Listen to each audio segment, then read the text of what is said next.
esta sesión vamos a hablar de una cuestión muy importante que tiene que ver con un soneto de Quevedo. Es un célebre soneto de Quevedo que se titula, tal y como se indica aquí a mis espaldas en la pizarra, Felicidad barata y artificiosa del pobre. El título no es engañoso, pero sí es, como todo lo que ocurre en la literatura, muy ambiguo. Es decir, que exige una interpretación. El título no habla por sí solo, sino que simplemente es algo que ya forma parte de la literatura. Es decir, no nos descubre absolutamente todas las cartas, sino que es una exigencia para que el lector adquiera unos conocimientos que permitan interpretar qué es lo que viene después. Yo he dicho en numerosas ocasiones que la literatura no proporciona conocimientos, sino que los exige. En realidad, nada proporciona conocimientos, sino que los exige. La medicina no proporciona conocimientos, exige conocimientos previos. La música no proporciona conocimientos, exige conocimientos previos. Si no se sabe solfear, no se sabe interpretar una sinfonía. Y si no se sabe leer ni escribir, no se puede interpretar la literatura. Por lo tanto, todo conocimiento siempre va a exigir conocimientos previos. Y la literatura es, desde luego, uno de esos conocimientos que más conocimientos previos exige habitualmente. En este caso, en el caso de este soneto de Felicidad barata y artificiosa del pobre, nos vamos a encontrar con un personaje que Quevedo, que es el artífice del soneto, que es el escritor del soneto, construye. Este personaje, de alguna manera, es una figura propia de lo que podría ser un entremés. Es una figura grotesca, es una figura altamente grotesca.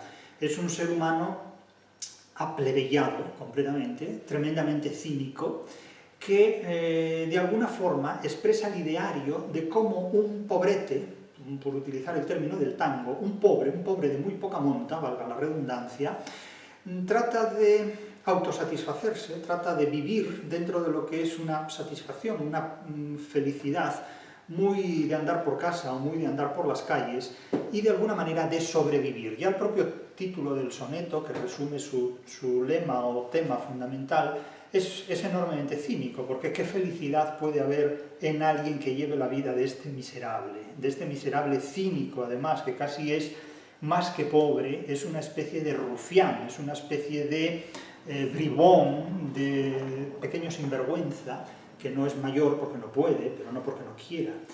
Vamos a leer primero el soneto. Es muy probable que, ante una primera lectura, el soneto no les diga nada, pero como vamos a ir analizando verso a verso, que diría Machado, pues lo comprenderemos mejor.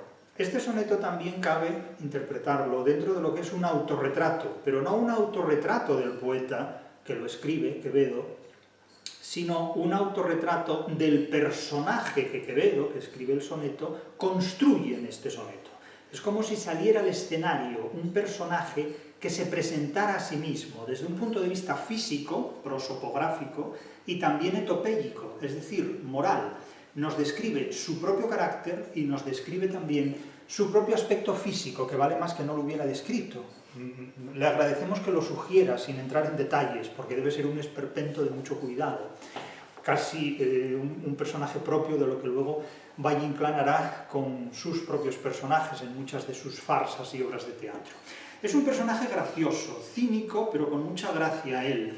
De estos personajes que uno querría tener a varios kilómetros de distancia por prevención, pero que pululan mucho. Porque claro, yo les pregunto a ustedes, ¿y si es mentira? ¿Y si es mentira todo lo que oyen? ¿Y si es mentira lo que le dicen esas personas a las que ustedes consideran como sapienciales, como sabedoras, como informantes, como conocedoras, como gurús, como los que les revelan los secretos del futuro, el futuro que es el secreto mejor guardado de la historia y que parece que todos los días los que interpretan la realidad disponen de una bola de cristal para hacer interpretaciones oraculares del futuro y saben las guerras que va a haber y saben quién las va a protagonizar y cómo se van a producir y anuncian cada día un apocalipsis, al menos que sea posible percibir un apocalipsis cada día de nuestra vida, ¿no? Un día sin apocalipsis parece que no es un día. ¿Y si todo eso es mentira? Quevedo, de alguna manera, previene contra todo este tipo de gente que dice saber muchas cosas y en realidad no expone, o no publica, o no dice, o no repite más que obviedades. Vamos a leer el soneto y luego vamos a entrar en detalles. Pero cuando leamos este soneto, imagínense ustedes recuerdan el poema Retrato de los hermanos Machado, el poema Retrato de Antonio Machado y el poema Retrato de Manuel Machado. Todo el mundo sobre todo recuerda el poema de Antonio Machado, ¿no? Mi infancia son recuerdos de un patio de Sevilla y un huerto claro donde madura el limonero, mi juventud, 20 años en tierra de Castilla, mi historia, algunos casos que recordar no quiero, etcétera, etcétera, ni un bradomín sí, etcétera, etcétera, etcétera. Bien, si ustedes contrastan el retrato de Machado con el retrato que va a dar este elemento, este siniestrillo personajillo, este siniestro personaje de sí mismo, verán que este no es Machado, precisamente. Este es un elemento con el que ustedes no querrían hacer un viaje ni en tren, ni en coche, ni en avión, ni en ninguna parte, ni ir de acampada un fin de semana a ningún sitio, seguramente. Digo yo seguramente, aunque hay gente que tiene gustos para todo. Ustedes recuerdan aquella anécdota del encuentro de Ortega y Gasset con un torero. No recuerdo qué nombre tenía el torero, pero da igual. Recuerdo el nombre del filósofo, que no sé qué será peor. Y le presentaron al torero al filósofo y le dijeron: aquí don fulano, Ortega y Gasset, que es filósofo, y el torero dijo: hay gente para todo, hay gente para todo. Y entonces la gente se sorprende de que el torero dijera: hay gente para todo. A mí no me sorprende, a mí lo que me sorprende es que alguien se dedica a la filosofía. Realmente, porque eso para decir hay gente para todo, es que yo en este punto, no en otros, pero en ese punto en concreto estoy con el torero. En ese punto en concreto, los demás los dejaremos aparte. Sea como sea, este soneto de Quevedo dice así: felicidad barata y artificiosa del pobre. Artificiosa quiere decir fingida. Es decir, artificiosa es lo que tiene que ver con el artificio, con la sofística, con lo que no es verdadero. Téngase en cuenta que estamos en el barroco, y el barroco distingue claramente entre la realidad y la apariencia para desechar la apariencia y quedarse con la realidad. Tengan en cuenta que hoy vivimos en la época contraria. Es una época que no solo no distingue entre realidad y apariencia, en consonancia con el mundo anglosajón, sino que se queda con las apariencias, eclipsando de este modo la realidad. Es decir, vivimos en una época que está en los antípodas del barroco. Es decir, tengas en cuenta que en una sociedad como la norteamericana, como la estadounidense, se es lo que se aparenta ser. Se es lo que se aparenta ser. La apariencia es la realidad. En una sociedad como la del barroco, la apariencia era aquello que precisamente no era la realidad. La apariencia era lo que camuflaba, lo que la verdad esconde, en una palabra. La felicidad barata, el low cost, la felicidad low cost, la felicidad barata, de bajo coste, de bajo esfuerzo también, aunque en este caso será de mucho esfuerzo, teniendo en cuenta que se trata de un pobrete, y artificiosa del pobre.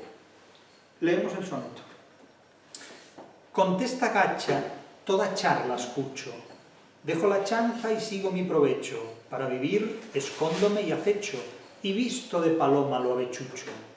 Para tener doy poco y pido mucho, si tengo pleito, arrímome al cohecho, ni sorbo angosto ni me canzo estrecho, y cátame que soy hombre machucho.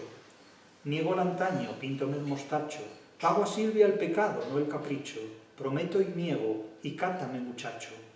Vivo pajizo, no visito nicho, en lo que ahorro está mi buen despacho, y cátame dichoso, hecho y dicho.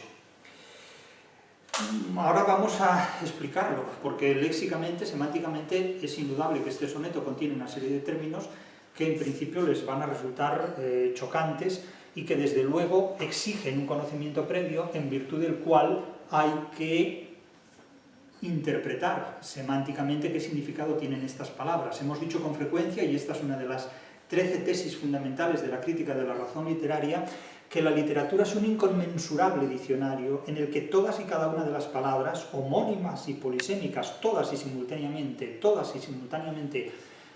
cada una de ellas, y simultáneamente, tienen un significado propio, un significado específico, que solo se puede interpretar tomando como referencia no los diccionarios lexicográficos, donde el sentido de la literatura no se agota nunca, sino precisamente la literatura misma, porque el único diccionario que explica el sentido literario de las palabras es la propia literatura.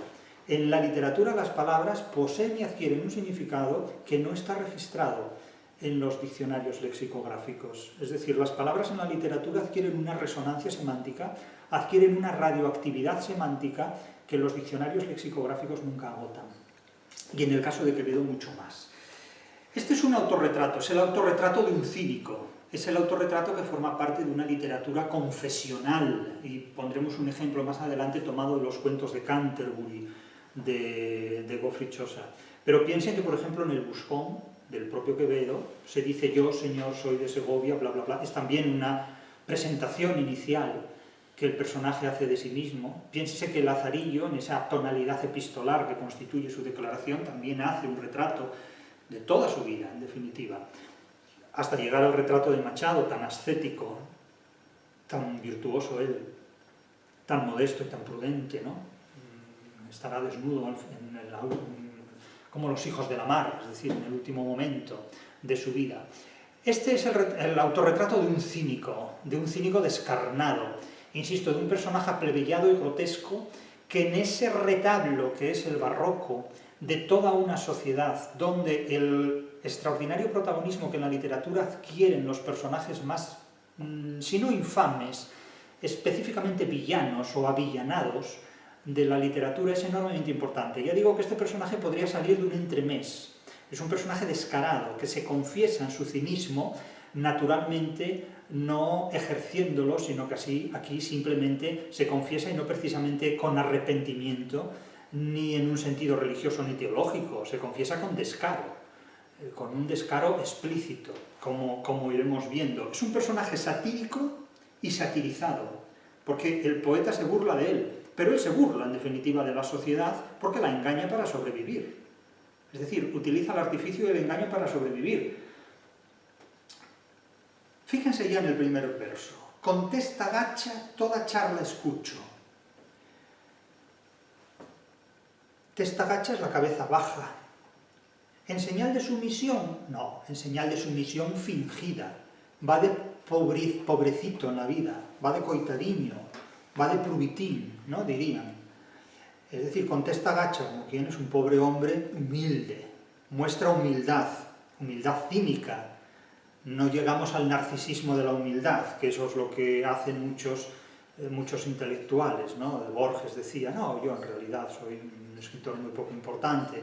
Mucha gente, decía Borges, se enorgullece de lo que ha escrito, yo me enorgullezco de lo que he leído, y pretende que se lo crean. Es un gran humorista Borges en ese punto. Contesta gacha, toda charla escucho, cha, cha, cha, cha, cha, cha, cha, cha. Es decir, esa onomatopeya, yo no sé si se han dado cuenta de que la última sílaba de los 14 versos del soneto es cho, cho. Escucho, provecho, acecho, avechucho, mucho, cohecho, estrecho, machucho, mostacho, capricho, muchacho, nicho, despacho y dicho. Es cho. Seguramente en una primera lectura esto no se percibe, pero no deja de ser curioso. E insisto que este primer verso, contesta gacha, toda charla escucho, a este le va el cuchicheo, básicamente. El hablar por lo bajo, mistar, en definitiva. Mistar sin rechistar. Contesta gacha, toda charla escucho, es decir, con la cabeza gacha, con la cabeza agachada, cínicamente. Lo suyo es escuchar, tomar nota para después actuar. Es un individuo que además ya en el segundo verso nos dice que dejo la chanza y sigo mi provecho. Dejar la chanza y seguir el provecho implica claramente que no presta atención a los chistes, a las bromas o a las burlas, sino es con un fin instrumental. Es decir, que el objetivo no es el chiste, la burla o la gracia en sí mismo, sino utilizarlo para distraer y reconducir las consecuencias de esa distracción hacia su propio provecho. Dejo la chanza y sigo mi provecho. Es decir, echo el cebo y recojo el fruto del anzuelo. Es lo que viene a decir de alguna manera. El humor es una de las formas más sutiles de seducción, y el humor siempre es una trampa, en todas sus variantes. Bueno, el humor y cualquier cosa es siempre una trampa. en todas sus variantes, evidentemente.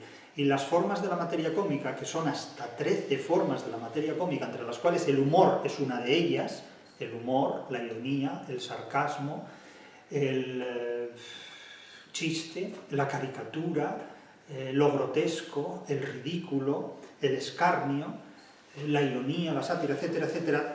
Todas estas 13 formas de la materia cómica, este individuo las utiliza simplemente como cebos de distracción entre sus interlocutores y en la sociedad en la que se mueve para moverlas en su propio provecho. Y aquí lo dice claramente en el tercer verso: para vivir escóndeme y acecho. Es decir, es un individuo que difícilmente da la verdadera cara que tiene. De hecho, lo hemos pillado en este soneto en un momento único de su vida, donde muestra sinceramente su verdadero rostro, que siempre mantiene bajo la apariencia del engaño. Para vivir me escondo y acecho, es decir, vive dentro de la madriguera del mundo, pero cuando sale de la madriguera no es precisamente para conceder los deseos al prójimo, no es el hada madrina, no es el ángel de la guarda, precisamente. Y visto de paloma lo avechucho. Esto es muy gracioso. Un avechucho es un pajarraco esperpéntico. Un avechucho es una criatura, es un ave, en definitiva. En un sentido literal sería un pájaro muy feo, y en un sentido metafórico y amplio sería cualquier cosa de poca monta, pero exponencialmente horrible, es decir, de un aspecto profundamente desagradable. O sea, decir que alguien es un avechucho es una animalización degradante, degenerada y grotesca de ese alguien, de ese referente. Entonces, aquí contrasta dialécticamente: me visto de paloma, porque en realidad soy un avechucho, es decir, soy un auténtico esperpento, una cosa repelente y repugnante, pero yo trato de aparentar ser una paloma, es decir, alguien cándido, el símbolo de la paz, incluso. Claro, es muy curioso que a veces la guerra trate de manifestarse bajo el símbolo de la paz, ¿no? Es curioso, el término oximorónico, fuerzas de paz, para nombrar a ejércitos, es una cosa curiosísima que solo se ha dado en el siglo XX y también en el siglo XXI, ¿no? Visto de paloma lo avechucho, es decir, podemos decir visto de paloma, en este caso los aspectos desagradables, pero podrían ser también los aspectos bélicos, todo depende de la retórica que le queramos dar, ¿no? Es decir, un auténtico angelito es esta criatura, ¿no? Para emparejarse con él toda la vida. Y para fiarse de él plenamente, por supuesto. Claro, es un personaje de estos sin el cual no se vive, ¿no? Entramos en el segundo cuarteto. Para poseer, para atesorar, para tener, doy poco y pido mucho. Bueno, esto es el lema sintético de todos, ¿no? Doy poco y pido mucho. Claro, esto es genial. Evidentemente es el secreto de hacer fortuna, dar poco y pedir mucho. No es un banquero, es un pobrete, es un pobre, pero la técnica puede ser la misma o no, no lo sé. Yo no soy banquero, ni tampoco soy pobre, pero la técnica supongo que le debe de funcionar a este personaje. Para tener, doy poco y pido mucho. Evidentemente, si se dan 2 y se piden 8, pues se ganan 6 por lo menos, y así sucesivamente. Si tengo pleito, es decir, si tengo un conflicto jurídico o una disputa, arrímome al cohecho, es decir, que lo gestiona de manera corrupta. Lo gestiona corruptamente, con dinero o con lo que se tercie, pero siempre de manera corrupta, es decir, nunca actuará conforme a la legalidad, al respeto de las convenciones, a la norma, no. Si tengo pleito, arrímome al cohecho, es decir, no tengo ningún inconveniente en ser un auténtico, bueno, pues nada, un auténtico degenerado, en todos los sentidos, en todos los sentidos. Ni sorbo angosto, ni me calzo estrecho, es decir, que nunca quedo corto en lo que me suministra vitalidad, ¿no? Sea lo que bebo, sea lo que como, sea lo que visto, sea lo que calzo, siempre procuro ir al máximo, en definitiva, dentro de las posibilidades del pobrete. Y cátame que soy hombre machucho. 2 términos que a lo mejor no les suenen demasiado. Catar es mirar. Catar es mirar, ver con atención, mirar con atención. Catar en Asturias designa ordeñar una vaca, pero no tiene que ver con esto. Ir a catar en Asturias es ir a ordeñar una vaca, como ir a muxir a vaca. en Galicia, ¿no? Pero catar, en este contexto castellano, es mirar, como decía aquel rufián romano que disputaba con el griego en la anécdota, en el episodio de aquel apólogo del libro de Buen Amor, ¿no? Y sentóse catando sus vestidos, ¿no? Mirándose sus vestidos como quien acicalándose, el rufián romano que disputaba con el sabio griego. Pues cátame que soy hombre machucho. Mira que soy hombre machucho, mírame que soy hombre machucho. ¿Qué es hombre machucho? Lo machucho es lo que ya está bastante pasado de edad, es decir, muy entrado en años, pero no de una manera muy dignamente expuesta, sino que un machucho, decir que alguien es un hombre machucho, es que ya está un poco pachucho del tiempo, por así decirlo, que ya está consumido como para afrontar determinadas batallitas, ¿no? Pero bueno, allá cada cual. Y cátame que soy hombre machucho, es decir, y fíjate, o mira, o advierte, o observa, o constata que ya soy viejecito, ya soy entrado en años, ya soy entrado en años. Y cátame que soy hombre machucho. Pero en los dos tercetos siguientes, al resto del soneto, precisamente va a insistir en la apariencia y en lo que invierte por remozar su machuchez, si se me permite hacer del adjetivo machucho un sustantivo muy artificioso. Es decir, viste su vejez de juventud de una manera artificiosa.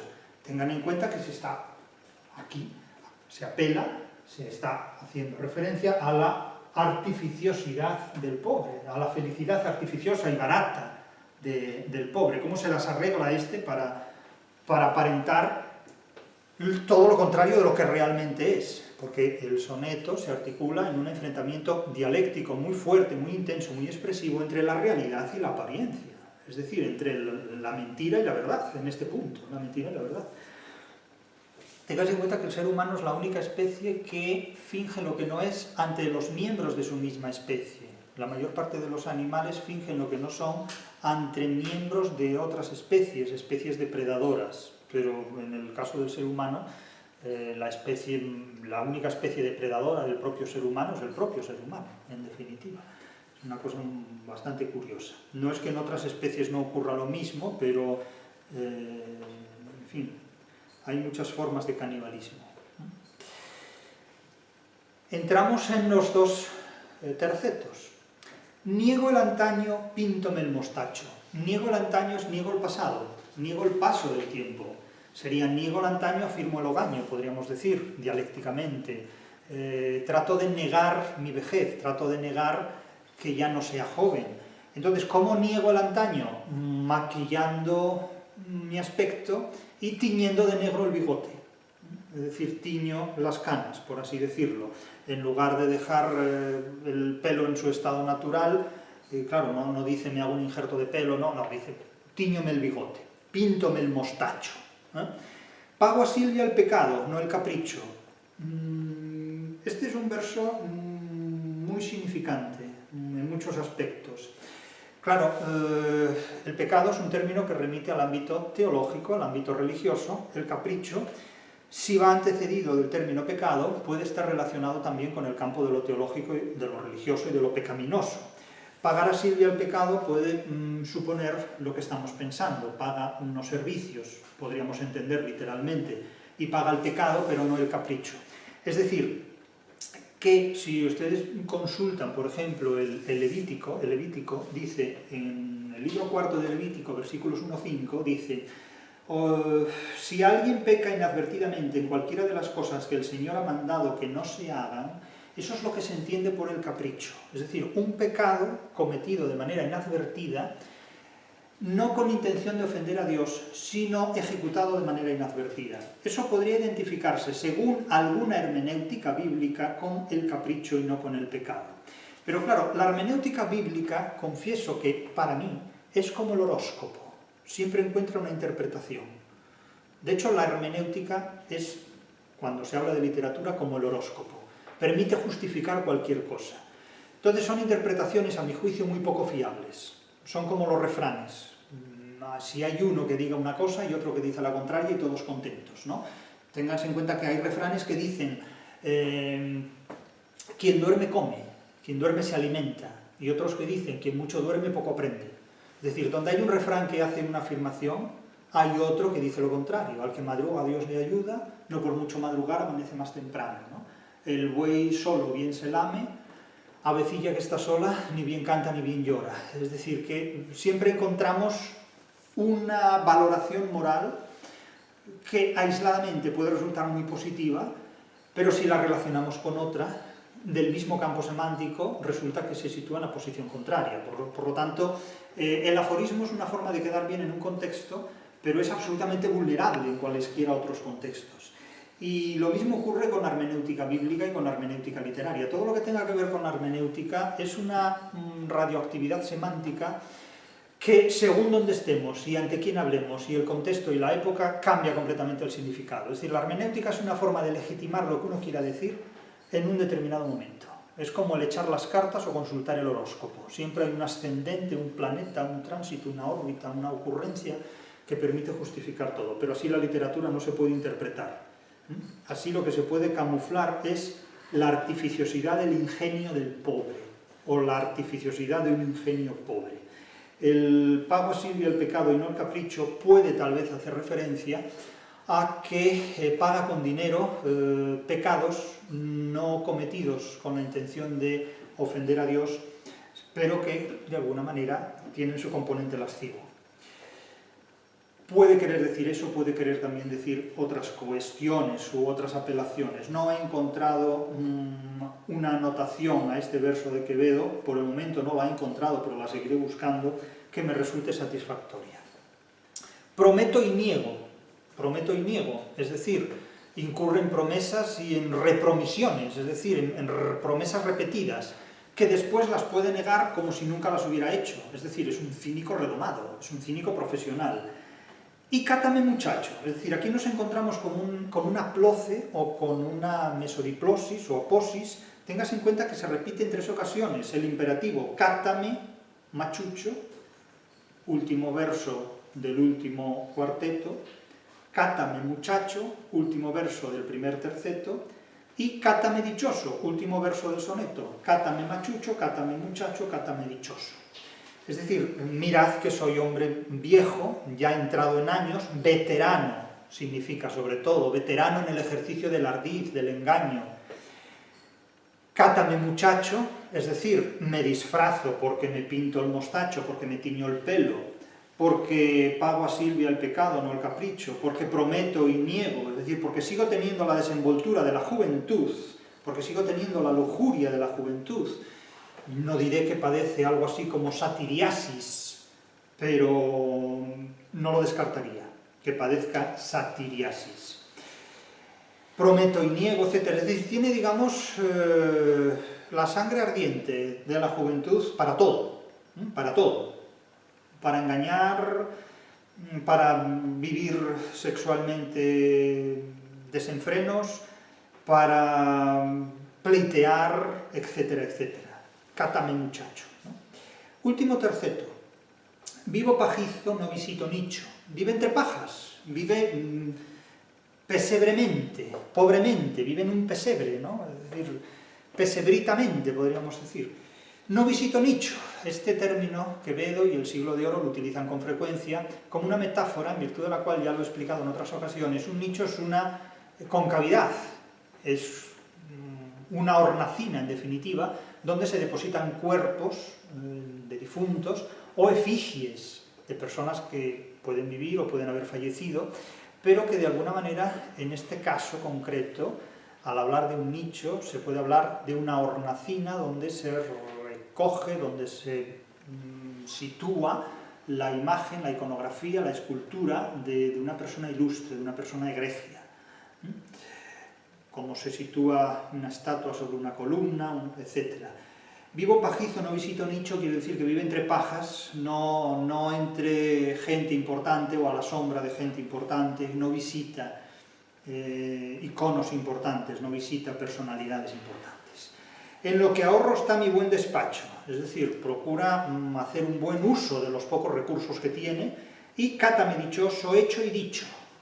Cátame dichoso, volvemos de nuevo a esta ploce, mesodiplosis o aposis, que se repite en 3 ocasiones, miradme, parece que exige constantemente que lo miren, que se fijen en él, fijaos que soy viejo, pero fijaos cómo disfrazo mi vejez de un aspecto juvenil, por dentro y por fuera, tanto prosopográficamente o como una prosopografía o ficción, desde el punto de vista descriptivo, físico, como etopélicamente, desde el punto de vista de mi disposición moral.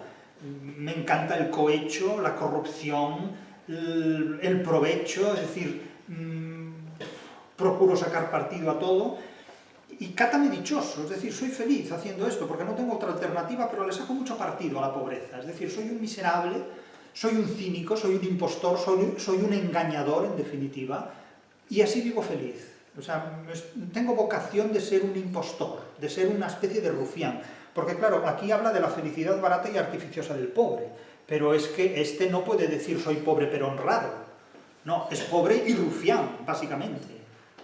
Como dicen, somos pobres pero limpios, o somos pobres pero honrados. No, este será pobre porque no puede ser otra cosa, pero es malicioso como el sol, indudablemente. Y nótese que las 3 últimas palabras, hecho y dicho, es un hiperbatón de una endiadis. Una endiadis es la conjunción de 2 términos, o la copulación de 2 términos, que con frecuencia viajan juntos. Por ejemplo, sube y baja, día y noche.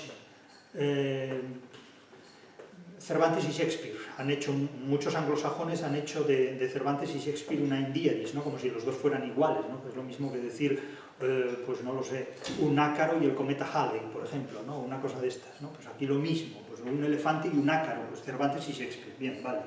Y entonces, en vez de decir dicho y hecho, plantea un hiperbatón, hecho y dicho. Y cátame dichoso, hecho y dicho, con una paronomasia de dichoso y dicho.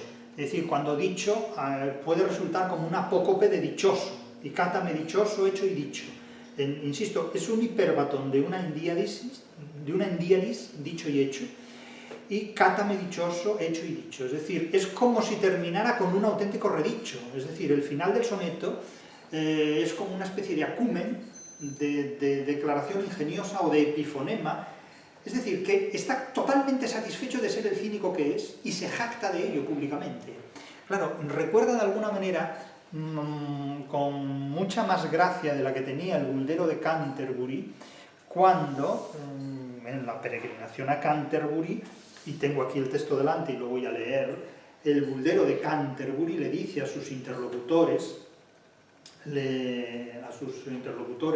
canturianenses, le dice de manera confesional, porque claro, este soneto es un autorretrato, pero también se inscribe dentro del intertexto literario de las confesiones cínicas, de la confesión del cinismo confeso y convicto.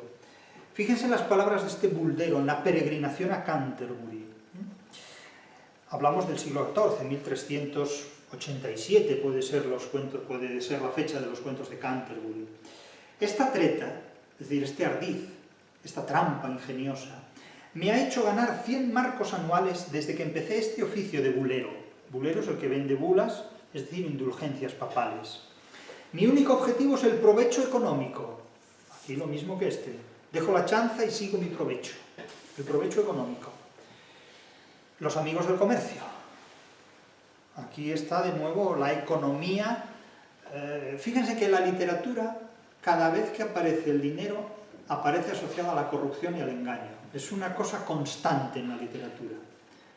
Es decir, la literatura percibe siempre el derecho mercantil como la construcción que preserva un engaño internacional, por encima del derecho civil. Esto es una constante en la literatura clásica.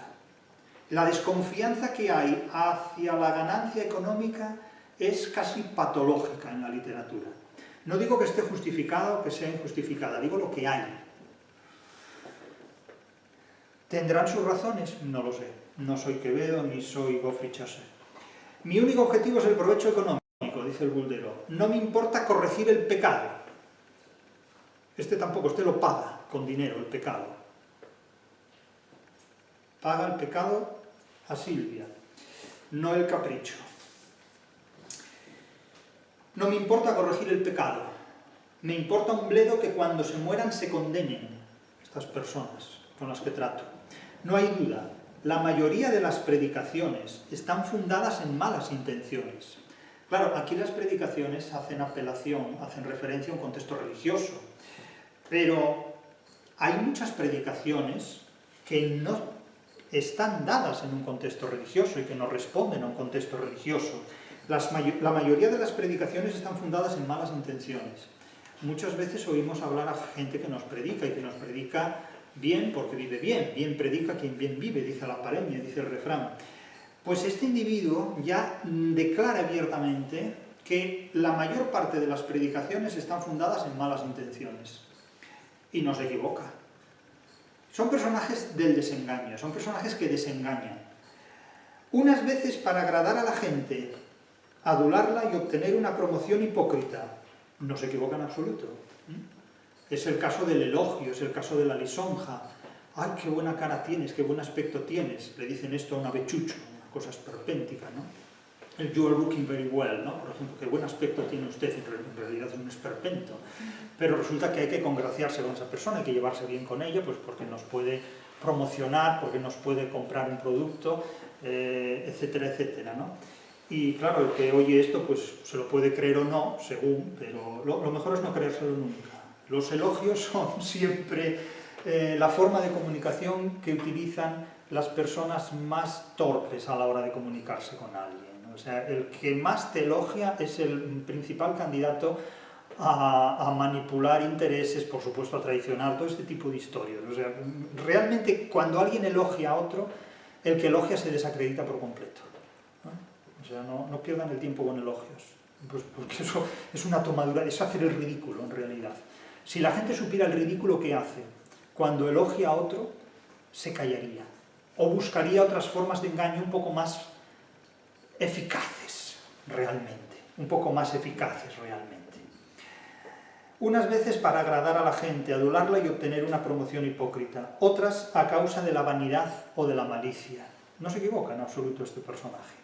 Escupo veneno con la apariencia de santidad, piedad y verdad.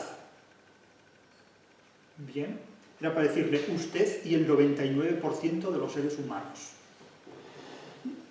Es decir, los ofidios son auténticos aprendices del veneno humano que se escupe con la apariencia de santidad, piedad y verdad. Es decir, los ofidios son realmente pueriles al lado del veneno que el ser humano puede transmitir y retransmitir. Es decir, la serpiente del paraíso, en definitiva, es una criatura completamente infantil comparado con cualquier ser humano.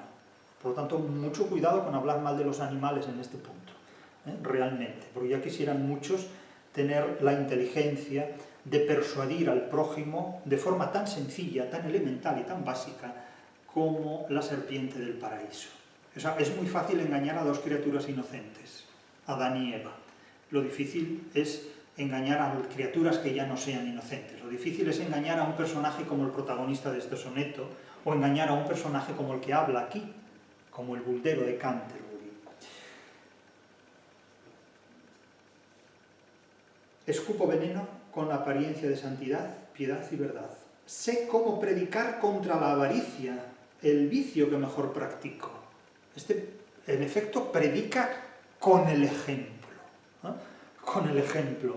Sé cómo predicar contra la avaricia, el vicio que mejor practico. Tiene la cátedra de los vicios, ¿no? Esto sin problema ninguno. ¿Os creéis que si gano plata y oro con mis sermones voy a vivir en la pobreza? No, en la pobreza vive este pobre, en la felicidad barata y artificiosa del pobre, pero el buldero no va a resignarse a vivir en la pobreza. Y este personaje de Quevedo se resigna porque no le queda otro remedio, pero si tuviera más ingenio y si tuviera más artificio, lo explotaría para engañar al prójimo, hablándole pues de lo que el prójimo quiere oír. Porque ¿quién les engaña? Aquellos que les hablan de lo que ustedes quieren oír. Ustedes quieren oír hablar de geopolítica, encontrarán mucha gente que les hable de geopolítica.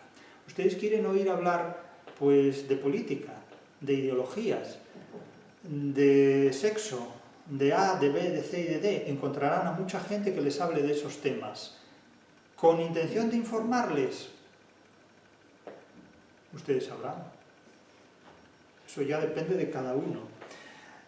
Pero háganselo ver, háganselo oír, háganselo sentir y sobre todo háganselo pensar.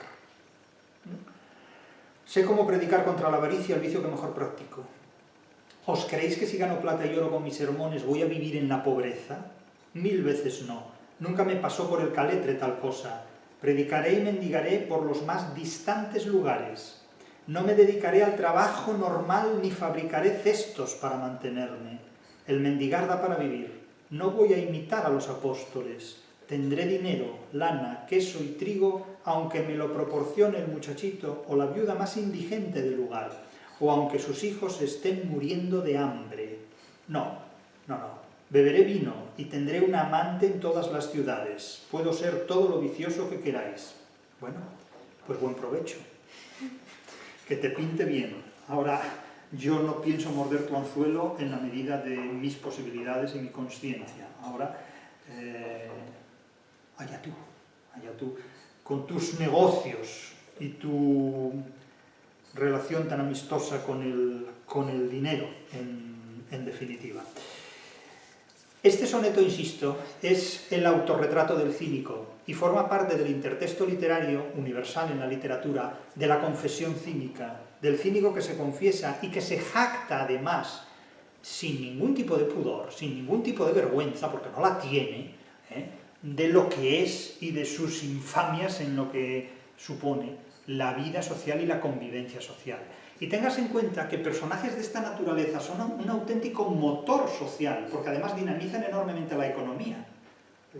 Dinamizan enormemente la economía desde el momento en que ejercen un tráfico de dinero por encima incluso de la ley, o contra la ley, de tal forma que son unos personajes simpáticos y graciosos. Tengas en cuenta que la simpatía por la mentira y por el engaño es antiquísima, pero en la literatura también lo es. El primer personaje que cuenta con patente de corso para resultar muy simpático en sus ardides y en sus artificios y en sus engaños es nada menos el hombre de quien dependió la toma de Troya, que fue Ulises.